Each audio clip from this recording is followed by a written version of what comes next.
work with Rainmaker. We are a bunch of people who believe that we are a little crazy. We'd like to change mindsets of people at the workplace. So that's been our mission for the last 7 years. And that's really what we hope to achieve over the years as we go by.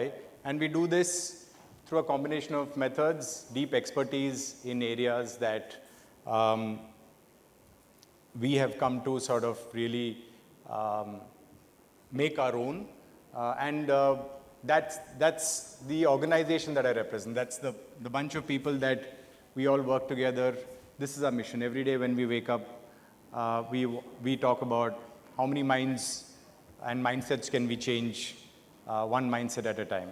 So that is, and we believe that you can't just, I was delighted to hear about the conversation that the previous panel was having with respect to POSH, DEI, etc. And our belief is that it's not just POSH and DEI. You want to make a change, you have to start, you have to go really deeper into every aspect of how an organization functions. All right, enough about me and about us. Very quickly, I don't want to spend too much time on this, but can any of you tell me what's common to these brands that you see on screen? Money? But reception. Deception. Wow, okay, deception. Controversy, very good. About what? Kingfisher, yes. Quality of water is Coca-Cola, yes. Breach of trust, whose? All of them or some of them? All of them. Breach of trust, all of them, all right. Anybody else? Theranos, who knows Theranos? The famous company that was featured in a documentary as well. Right? Sorry, you were saying. No, I was just saying you asked who knows Theranos. Yeah. Elizabeth Holmes and her, I think, ex-boyfriend of Indian origin, Sunny. All right. Yeah, so that's basically it. And listen, I didn't have any, I just picked up some brands at random, and of these, I think probably Coke is the only one that's in good health and good shape. And my apologies to anybody who's here from Coca-Cola. The idea was not, everything is out there in the public domain anyway, right? So, yes, the kind of common thread that you can possibly see is that there have been controversies. The reputations in today's day and age, I think technology has really changed the way people and brands and organizations need to manage their reputation, right? Reputation management is becoming a bigger challenge than most people thought. And in this day and age where news is disseminated so quickly, if you're not on top of what you do as an organization, as a culture, you're going to be a dinosaur very soon, right? And that's a little bit about what I want to spend today's time talking to all of you about. The essential conundrum, if you will, that businesses are starting to face is the one between business and culture. What do I mean by that? The way our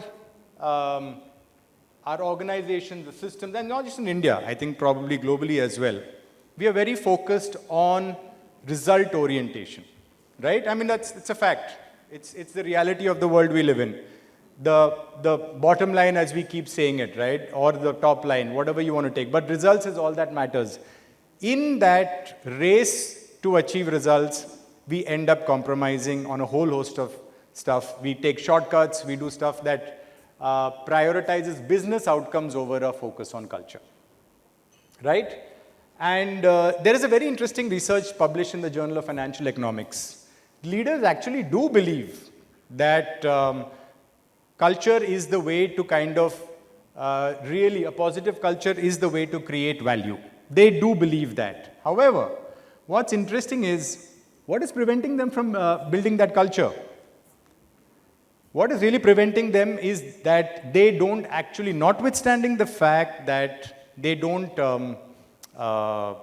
they know that culture is very important to creating value, they still don't end up investing in it, right? Most of them know that, and in fact, if you look at the last point, 1/5 of the respondents indicate that senior leadership works against the firm's corporate culture, probably because of a bunch of different reasons, and I'm going to take you through that as well, right? So this is a very, very interesting, I'd encourage all of you to sort of go through this, because there's a lot of insights that we as HR professionals can sort of glean from that, or even business leaders. Now, look at point one.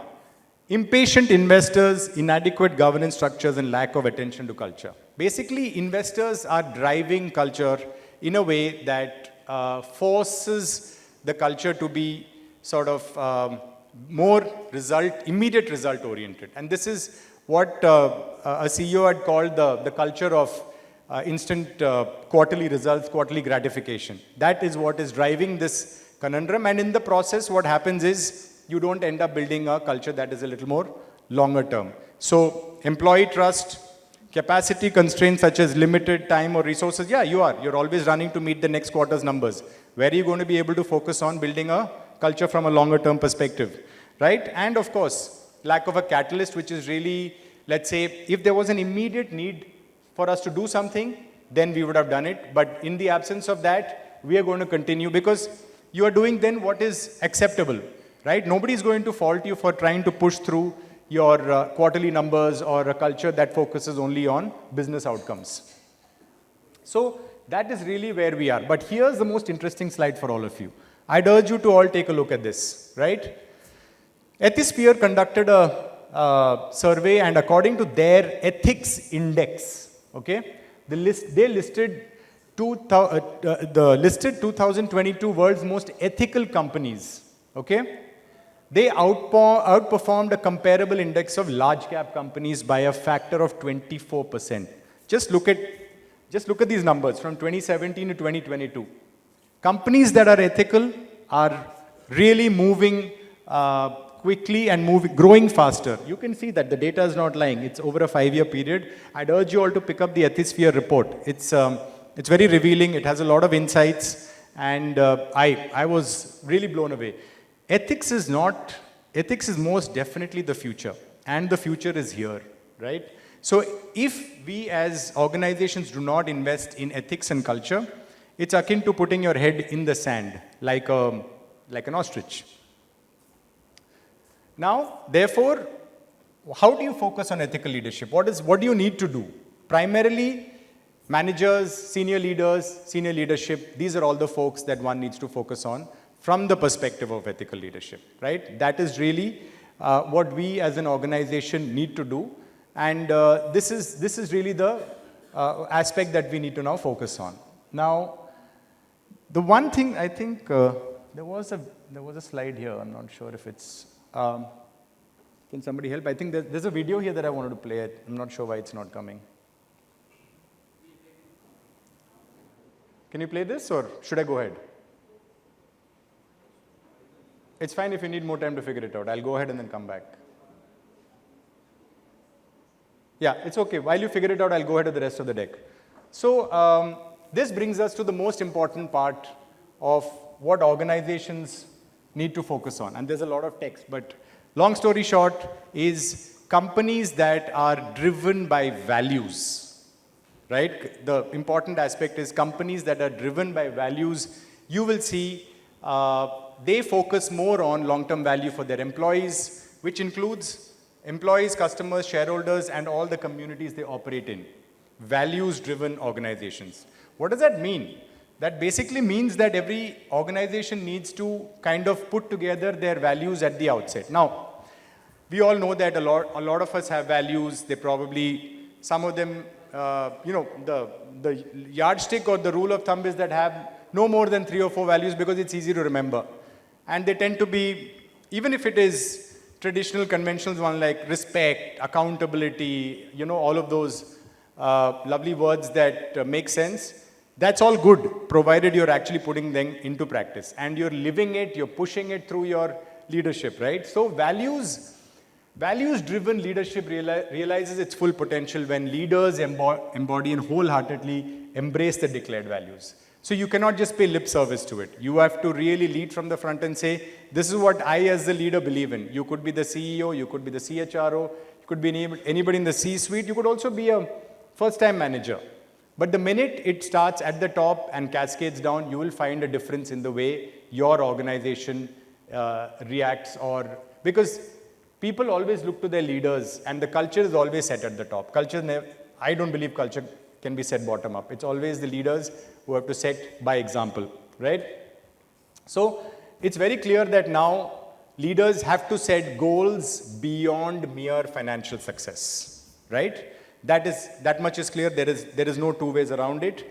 And leaders who prioritize values are the ones who kind of find innovative ways to embrace challenges, because they have the backing of the entire organization with them. They're not leading by force. They're leading by values. They're leading by culture, right?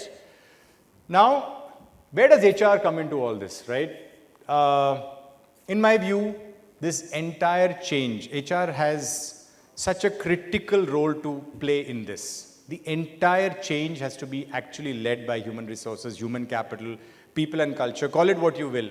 But essentially, the group that is responsible for the well-being and success of growth of all the employees.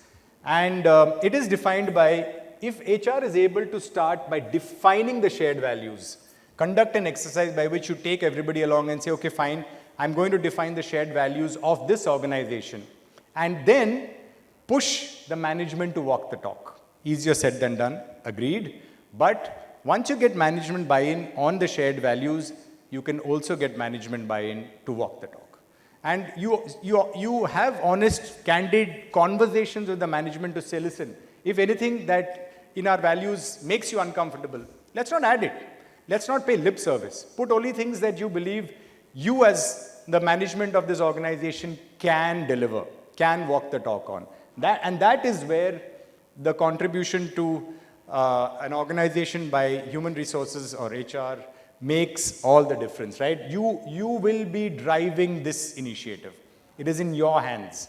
You have the ability, by the way. So if this is successfully done, you will be driving the culture of the company, and you will be driving results over a period of time.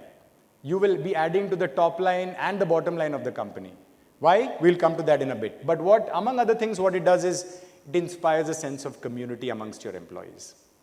You have managed to seamlessly weld all your people towards a common cause, towards inspiring them to say, hey, I belong to this. I subscribe to this. I know that if I behave in a particular fashion and it's out of sync with what my organization's culture and values are, I may be pulled up for it. But when I am in sync with what everybody in the organization is doing, rowing towards the common goal, right? If you see those, I don't know how many of you have seen those boats, those Onam boats where hundreds of people are rowing fast, very fast together in the same direction.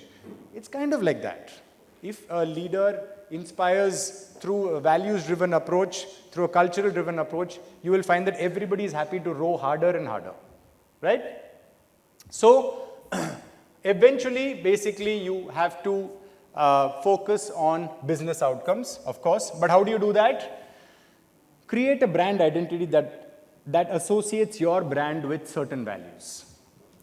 And weld the two together, mesh it together. Make it one that everybody can identify with. Make one that it's a legacy that will far outlive you as an individual, right? So the brand identity is important because it's also extending to all stakeholders. And once you've identified this, you make it yours, you own it, you can see that this, what you have created, will be the legacy that you leave behind. Part of creating this brand identity ensures that you have shared values, which we discussed, critical and important. And what this does is it creates a sense of common purpose. What I said earlier about hundreds of people rowing a boat together, right? It creates a sense of purpose, and everybody is now rowing in the direction that you have set for them, right? And it's not just numbers. You're not just saying that, oh, listen, I want to do 1,000 crores next year, up from 750 crores. No, there's a lot more to it. There's a lot more. No matter what business you are in, you can find common purpose from the perspective of a shared value. And the shared value is a lot more than just money, right? And what this does for you is it builds a lovely circle or a cycle for you, right? What do I mean by that? Encouraging a values-based approach or a values-driven approach is a win-win-win for everybody. What this does is, it first, internally, amongst stakeholders, right? Amongst your employees, you have the first set of stakeholders that you have built credibility amongst are the employees. Because they can see when you walk the talk and you mean what you say, they know that this is a company where I'd like to work. When you have happy employees, obviously lesser attrition, and I'm simplifying it, I know that, but stay with me. What then happens is that you reach the point where you have naturally delivered, whether you're a products company or a services company or both, you've got very, very happy employees who are willing to go the extra mile. Not because you're going to make them, they're going to get that commission or that bonus that you have. Sure, that's a happy byproduct. But money is not always the most important factor in the room, right? It's the value. And with that, with happy employees comes happy customers. With happy customers comes happy stakeholders like your shareholders, board of directors, etc. Because after all, what makes them happy than a company where the company is doing well financially, but also is leading from the front, from a culture and values perspective. People will be proud to be associated with this organization. And ultimately, you also, by the way, and it's not something to be ignored, but you have to also take into account the fact that external stakeholders like vendor partners, they're all people who will stay vested with you because they know that as an organization, these are your values and you stand by them, right? So these are all the things that, I mean, since I only had about 15 minutes to talk to all of you about, some of it might be overly simplified, but there's a lot of material that's now showing that moving away from a results or an outcome-oriented approach to a values-driven approach will succeed in the medium to long term. And that's why those companies that you saw in Ethisphere are all doing so well, right? So with that, I'm going to end my talk. I don't think we have time for the video. It was a nice video by Tim Cook of Apple about values. Can you play it? Oh, wonderful. Okay. So we'll sign off on that note because there's some things that he says that I think you'd all benefit from. All right. So I don't know if for me, the essence of what Tim Cook said was leaving things better than the way you found them. And I think that is a great takeaway for all of us. No matter where you are in your organization, whether you're starting out, whether you're a leader, whether you're a CEO, I think if we can apply that one statement in our life on a daily basis to see, and some people are transitioning out of organizations, one way to think about it is, am I leaving this organization better than I found it, right? And to an extent, I think that is a mantra that we all live by at Rainmaker. We are always trying to better what we were yesterday, better what we were last week, last month, through a values-driven approach. That's key to the way we kind of work. And I believe that is the key to how the future of organizations is. We are living in a heavily regulated and compliance-oriented world. And it's only going to get tougher. With technology, it's not going to get easier, right? So the only way to ensure that the organization is always ahead of the game is to adopt a values-driven approach with a strong focus on results, outcome, accountability. I don't intend to dilute that, but ensure that your organization is always leading from the front and leading from a values-driven approach, right?